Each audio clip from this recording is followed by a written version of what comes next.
War in Iran has caused jet fuel prices to surge, which is wreaking havoc on the airline industry. Now airlines are going to great lengths to stay in the air. And that includes canceling seats on flights in the coming months and in some cases, entire routes. Joining us now to talk about it, editor of the Airline Observer, Brian Summers. Good morning, Brian. Good morning. Thanks for having me. Thank you for being here. We are seeing domestic and international route cancellations, right? And now a report says California's jet fuel supply has actually dropped to a 3-year low. So do you expect California to feel a larger impact moving forward? No, I don't. California fuel is far more expensive than the rest of the country for very similar reasons that our gas for cars is more expensive. But these airlines, they operate nationwide and they're going to raise fares everywhere. They're not just going to raise fares for people in California. That's not really how it works. Well, that's good to know, I guess, with us living here. The CEO for United Airlines recently said that high flight costs are likely to stay even if jet fuel costs were to drop in the coming months. Is this one of those situations where once airlines raise a price and see people paying for it, they're just going to keep it as is? Well, there's this fun phrase in the airline industry.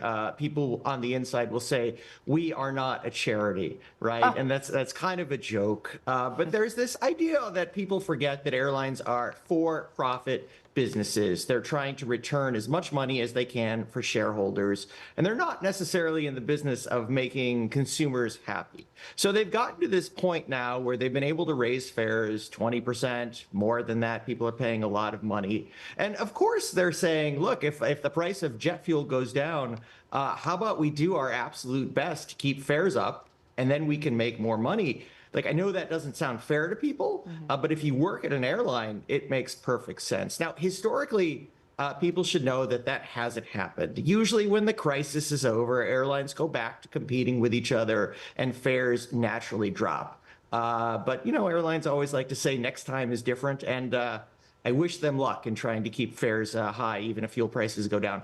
Yeah, well, Brian, we've seen some airlines actually enact high fuel surcharges. Could those increase? And what's your advice to the average flyer who's caught up in this mess right now? Well, look, we just talked about the worst thing about airlines, the fact that they would keep prices high even if fuel prices went down. But right now, just like people who go to the gas station and realize that prices have roughly doubled over the past 2 months, this is happening to airlines as well. And when your costs go up so much, you really do have to raise fares. And sometimes airlines try to make more money to cover their costs by raising fares, but other times they do use these fuel surcharges, especially on flights to maybe Europe and Asia. So they'll say temporarily you have to pay $300, $400, $500 more for your ticket. Again, I cover the airline industry. I'm not necessarily a consumer advocate. And to me, this makes perfect sense. Costs go up, you have to cover those costs.